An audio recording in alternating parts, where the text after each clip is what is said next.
नमस्कार, मी रेणुका नाडकर. समर्थन लाईव्ह मध्ये आपलं स्वागत आहे. आज आपण आहोत वसईमधील कुवरापाडा इथे.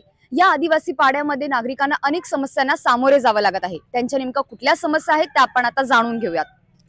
इथे नेमक्या कोणत्या समस्या आहेत? पाण्यासंदर्भात कुठली समस्या इथे? पाणी सकाळी सोडायचे पहिले 6 वाजता, आता उशिरा सोडतात. आता तर रात्री 11 11:30 वाजता आमच्या इथे पाणी येतो. आम्ही तिकडे वरती राहतो, तर 11:30 वाजेपर्यंत पाणी येतं. रात्रभर चालू राहतं. मग आम्हाला कामाला सकाळी उठून जायचं असतं. परत पूर्ण रात्रभर पाणी भरा, नंतर आपली घरातली कामं सुद्धा असतात. आणि तिकडे आमच्या इथे आता घरी जिथे राहतो तिथे पावसाचं पाणी वरच्या पाड्यामधून इकडे खाली येतं. पूर्ण आमच्या इकडे पूर्ण घाण पाणी येतं. त्याची एक व्यवस्था करावी.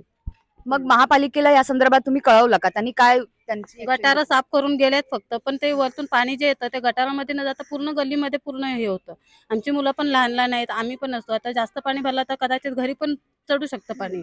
ते शौचालयाची काय व्यवस्था आहे? महापालिकेकडून शौचालयाची काय? शौचालय एकदम घाण आहे. ना साफसफाई ना पाणी ना सोय काही नाही. पूर्ण घाण असतात. बायकांना कधी कधी टॉयलेटला पण जायला लहान लहान पोरं कशी जाणार? तिथं लाईट पण नसते. कंप्लेंट केली आणि लहान लहान पोरं लेडीज लोक जातात रात्रीची कशी जाणार?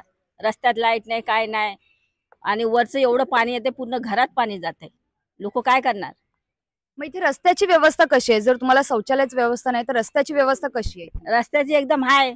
एवढे रस्ते आहेत, गल्ली गल्ली आहे. लहान लहान पोरं जातात येतात रात्रीचे दारू बिरू पिऊन तिथं शौचालयाच्या इथं काचा बिचा टाकतात. तर आम्ही काय करणार लेडीज लोक?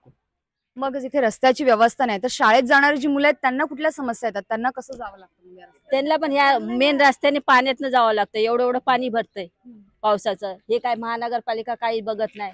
रस्त्यावर एवढी घाण असते. एवढ्या पाण्यातनं पोरं शाळेत घेऊन जायची, कामाला जायची. काय करणार आम्ही? किती सांगून कंटाळलो, कंप्लेंट दिली, कोण हे करत नाही. मग महापालिका इथला जो कचरा आहे तो उचलत नाही की कशा पद्धतीने ते कारण?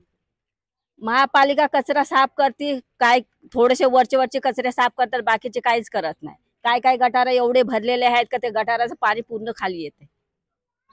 मग इथे लाईटची काय समस्या आहे? लाईट व्यवस्थित? लाईट रोडला तर खांबे आहेत, त्याला बल्ब नाही, काय नाही, लाईटची सोय नाही, काय नाहीये.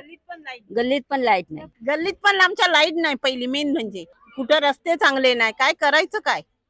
मग महापालिका या संदर्भात काय काम करते की काय नाही? गटार असो किंवा रस्ते असो काय करतं? काहीच नाही. गटर काय बघत पण नाही. घाण.